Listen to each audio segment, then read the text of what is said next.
Hello, my name is Jiso, and I'm reading Master Dōgen's Shōbōgenzō, and we are on chapter 40, Gabyo, a picture of rice cake. Ga means a picture, painting, or a drawing, and byo means rice cake. Therefore, Gabyo means a rice cake painted in a picture. Needless to say, a picture of rice cake cannot satisfy an appetite. Therefore, in Buddhism, painted rice cakes have frequently been used as a symbol of something serving no useful purpose. Notably, they were used as a symbol for abstract theories and concepts which are useless to realize Buddhism. But Master Dōgen's interpretation about painted rice cakes differed from this usual interpretation. He felt that a painted rice cake represents one half of the universe, the conceptual or mental side of reality. Therefore, we can say that even though abstract theories and words have sometimes misled people who are studying Buddhism, if there were no theories or words, it would be impossible to understand Buddhism systematically or to explain Buddhist philosophy to others. In this chapter, Master Dōgen explained the real meaning of painted rice cakes in Buddhism. Painted rice cakes, theories and concepts cannot satisfy hunger, but they can be utilized to understand and explain the truth. Further, Master Dōgen insists that all existence has both a physical, material side and a conceptual, mental side, and that these two aspects are inseparable in reality. Thus, without a picture of rice cake, that is, the concept rice cake, we can never find the real existence of rice cakes. It's a lot of information about rice cakes. Okay, let's dive in. It is not too long, this one.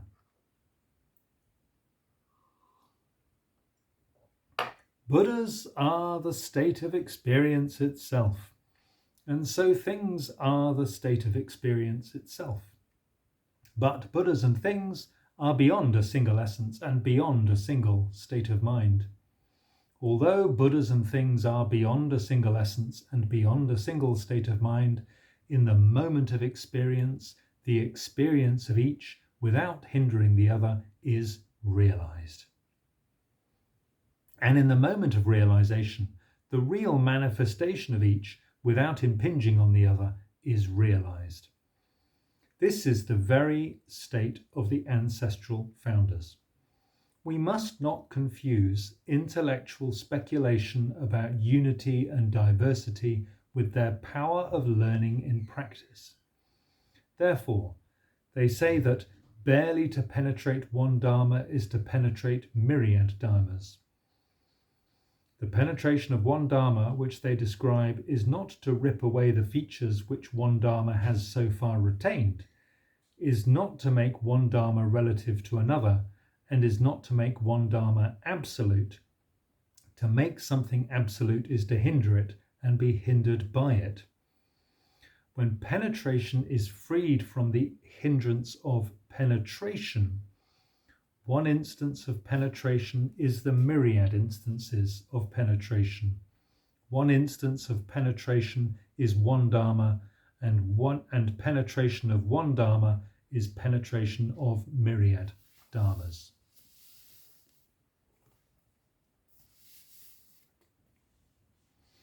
An eternal Buddha says, "A picture of rice cake does not satisfy hunger."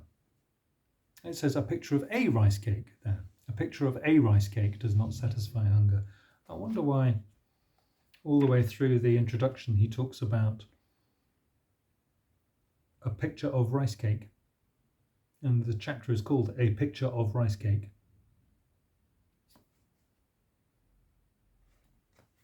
Would we say in English a picture of cake or a picture of a cake? We could say either, but they mean slightly different things.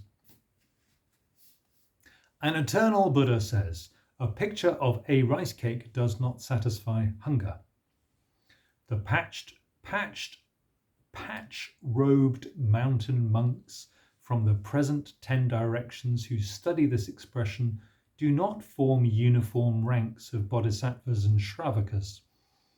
Beings with heads of gods and faces of demons from other worlds in 10 directions have skin and flesh which are in some cases thick and in other cases thin. This expression is past Buddhas and present Buddhas learning of the truth. At the same time, it is a vigorous livelihood under a tree or in a thatched hut. For this reason, in order to transmit the authentic traditions of practice, some say that the practice of studying sutras and commentaries does not instill true wisdom, and so eternal Buddhas speak like this. And some have understood that eternal Buddhas speak like this to assert that philosophical study of the three vehicles and the one vehicle is never the way to samadhi. In general, those who understand that an expression like this exists to assert that abstract teaching is utterly useless are making a great mistake. They have not received the authentic transmission of the ancestral founders' virtuous conduct, and they are blind to the Buddhist patriarch's words. If they have not clarified this one saying, who could affirm that they have mastered the words of other Buddhas? Saying a picture of rice cake does not satisfy hunger, and again he's dropped the A there. Saying a picture of rice cake does not satisfy hunger is like saying the non-doing of wrong, the practice of the many kinds of right, or like saying there is something having come like this, or like saying I am always keen at this concrete place. These are all quotes from from Shoaku Makuza, firstly, from Master Daikan Ino and Master Tozan's words. Okay. For the present, let us learn the expression in practice like this. Few people have ever repeatedly looked at the words, a picture of rice cake, and no one at all has recognized their full extent. How do I know it? In the past, when I tested one or two stinking skin bags, they were incapable of doubt and incapable of close association. They simply seemed uninterested, as if refusing to lend an ear to a neighbour's chatter. As to the meaning of picture cake, I see it previously translated as picture of a rice cake. Remember, I think we'd say cake picture in English, wouldn't we? As to the meaning of cake picture, remember, it includes the features that are born of parents, and it includes the features that exist before the parents are born. The very moment of the present in which picture cake is made into reality using rice flour is the moment in which the reality is realized and the word is realized, though this realization is not necessarily a matter of appearance and non-appearance.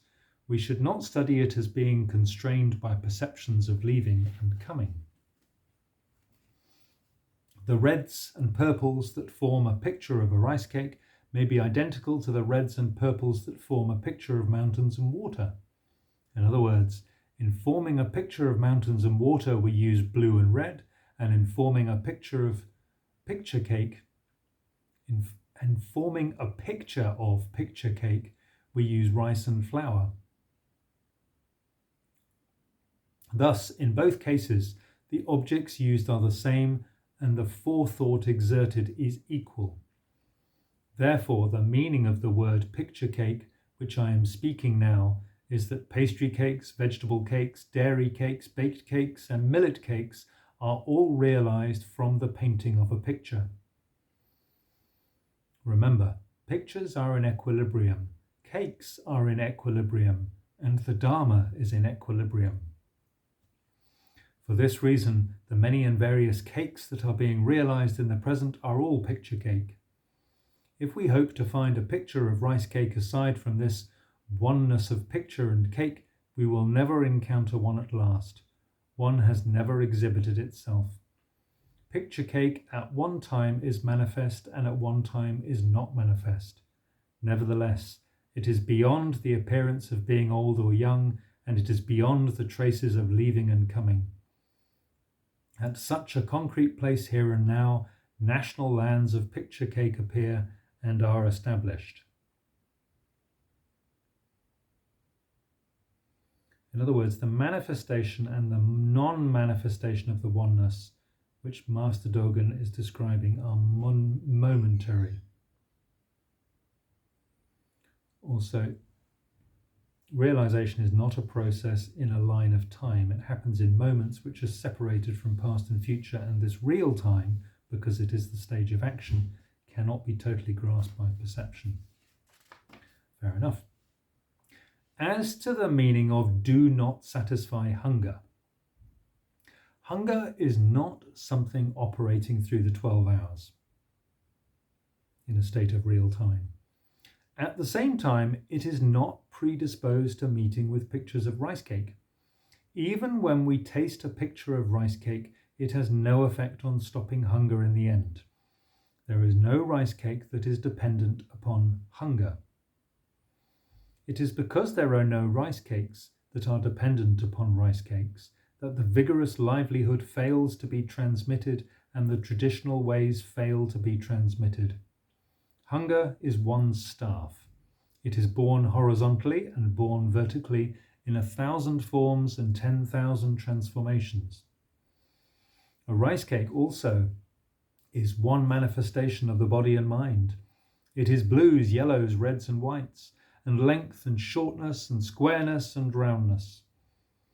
When we picture mountains and water, we picture them with blues, greens, reds and purples, with oddly shaped crags and mysterious rocks, and with the 7 treasures and the 4 treasures. It's quotes from the Lotus Sutra. The work of picturing a rice cake is also like that. When we picture a human being, we use the 4 elements and the 5 aggregates. When we picture the state of Buddha, not only do we use earthen niches and clods of soil, we also use the 32 signs. We use a stalk of grass, and we use countless hundreds of kalpas of instilled discipline. Damn right. Because a picture of Buddha has always been drawn like this, all the Buddhas are picture Buddhas, and all picture Buddhas are Buddhas. We should examine picture Buddha and picture cake. We should painstakingly consider and investigate which side is a stony black turtle and which side an iron staff. Stony black turtle. Stony black turtle symbolizes something difficult to perceive or grasp. The iron staff is the opposite. Stony black turtle. Sorry, I love the stony black turtle.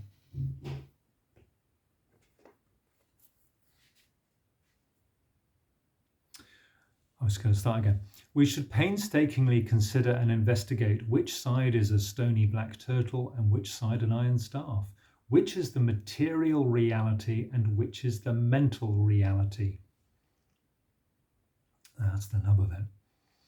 When considered like this, living and dying and going and coming is totally the painting of a picture. The supreme truth of Bodhi is just the painting of a picture.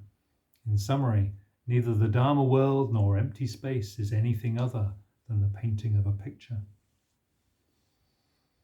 An eternal Buddha says, when the truth is realized, the white snow in 1,000 sheets departs, and the blue mountains on numerous canvases come painted in a picture. This is the talk of great realization. It is the state of truth which has been realized through effort in pursuit of the truth. It means zazen, it says. So in the very moment of attaining the truth, the blue mountains and the white snow are called numerous canvases. They have been painted in a picture. Every movement and every moment of stillness is nothing but the painting of a picture. Our effort in the present is solely derived from pictures. The 10 epithets and the 3 kinds of knowledge are a picture. Just things there. The 5 faculties, those are surely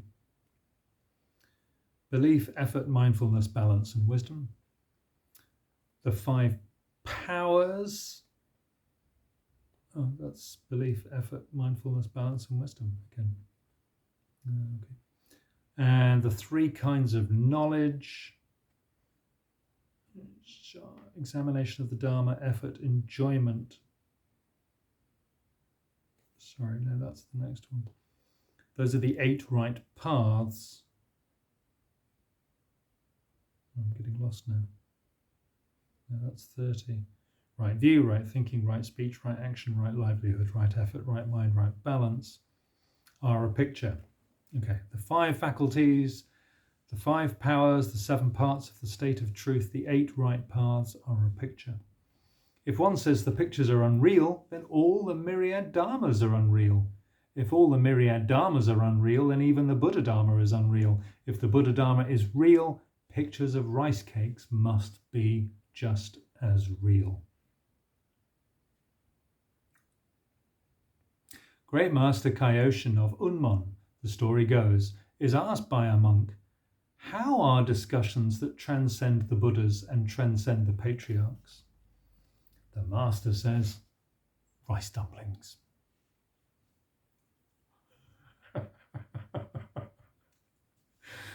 Zen masters are great, aren't they?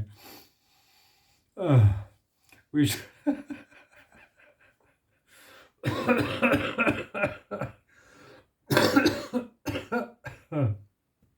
we should quietly consider these words, whilst try not to chuckle. In the state where rice dumplings are already being realized, there is an ancestral master holding discussion that transcends the Buddhas and transcends the patriarchs. There are men of iron who do not listen to it, and there should be students who grasp it in experience. And there is speech which is being realized. The present rice dumplings exhibiting the facts and throwing themselves into the moment are inevitably 2 or 3 pieces of picture cake. In them, there is discussion that transcends the Buddhas and transcends the patriarchs, and there is the means to enter the state of Buddha and enter the state of demons. My late master says, the long bamboos and the banana plants have entered a picture. Okay. This expression is an expression in which a person who has transcended long and short is, in every instance, experiencing the study of painting a picture. The long bamboos means long-stemmed bamboos. Master Dōgen explained the uncommon character in Master Tendo's words shu, long, with the common character cho, long. Okay, so there's a bit of, The long bamboos means long-stemmed bamboos, right? They are the workings of yin and yang, and at the same time they make yin and yang work, wherein they experience years and months as the long bamboos. Those years and months of yin and yang are unfathomable. The great saints glimpse yin and yang, but the great saints cannot fathom yin and yang. Because yin and yang together is the Dharma in equilibrium, fathoming in equilibrium and the state of truth in equilibrium, it is beyond the yin and yang which concern the minds of eyes and non-Buddhists and the 2 vehicles today. It is the yin and yang of the long bamboos. It is steps in the history of the long bamboos, and it is the world of the long bamboos. Buddhas in the 10 directions exist as the retinue of the long bamboos. Remember, the heavens, the earth, and the cosmos are the roots, stems, twigs, and leaves of the long bamboos. Therefore, the long bamboos cause the heavens, the earth, and the cosmos to be everlasting. They cause the great ocean, Sumeru, and the whole universe in 10 directions to be substantial. And they cause staffs and bamboo rods to be at once old and not old. The banana plants have earth, water, fire, wind, and air, and mind, will, consciousness, and wisdom as their roots and stems, twigs and leaves, flowers and fruits, and light and colour. So when they wear the autumn wind and are broken by the autumn wind, not a single speck of dust remains, and they can be called pure and clean. That's a beautiful sentence. I'm just going to read that again.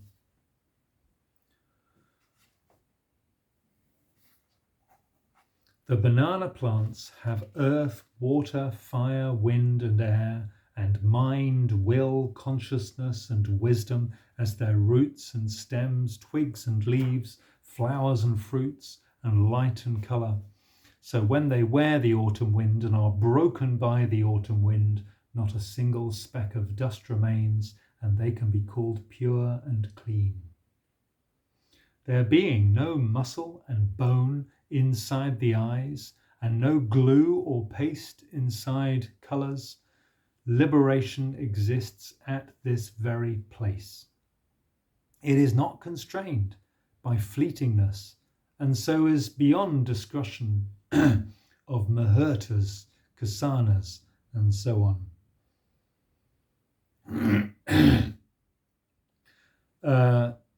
Sometimes describe a particular division of time.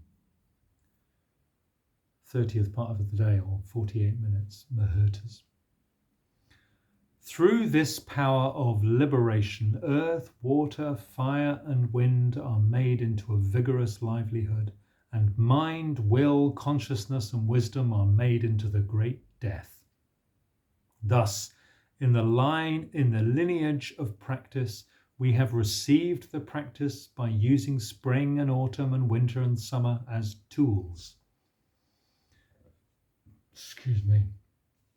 The total situation now of long bamboos and banana plants is a picture. Therefore, those who realize the great realization on hearing the voice of the long bamboo, whether they are dragons or snakes, may be in the picture, which we should not doubtingly discuss with the sentimental consideration of the common and the sacred. That stalk is long like that. This stalk is short like this. This stalk is long like this. That stalk is short like that. From the words of Master Suibi Mugaku in Shinji Shōbōgenzō. Because these stalks are all in the picture, they always match their long or short representations. Where the long picture is absent, short pictures are not lacking. In other words, if we get the big picture, we can see the details clearly. We should clearly investigate this truth. Truly, because the whole universe and the whole of Dharma is the painting of a picture, human reality is realized from a picture, and Buddhist patriarchs are realized from a picture. In conclusion, then, there is no medicine to satisfy hunger other than picture cake. There is no hunger that comes upon human beings other than picture hunger. Real hunger includes both the mental recognition of hunger and the concrete fact of hunger, i.e. an empty stomach. There is no power in any fulfillment other than picture fulfillment. In general, fulfillment in hunger, fulfillment in non-hunger, non-fulfillment of hunger, and non-fulfillment of non-hunger are all impossible and are all inexpressible without the existence of picture hunger. In short, without the existence of hunger as a mental construct, real hunger cannot be experienced at all. For the present, let us learn and experience that this concrete reality here and now is picture cake. When we learn this principle in experience, we begin to master throughout the body and mind the virtue of changing things and being changed by things. Before this virtue manifests itself, the power of learning the truth has not been realized. Causing this virtue to be realized is the realization of experiencing a picture. Shōbōgenzō Gabyo, preached to the assembly at Kannon Dori Kosho Horinji Temple on the 5th day on the 11th lunar month in the 3rd year of Ninji, 1242.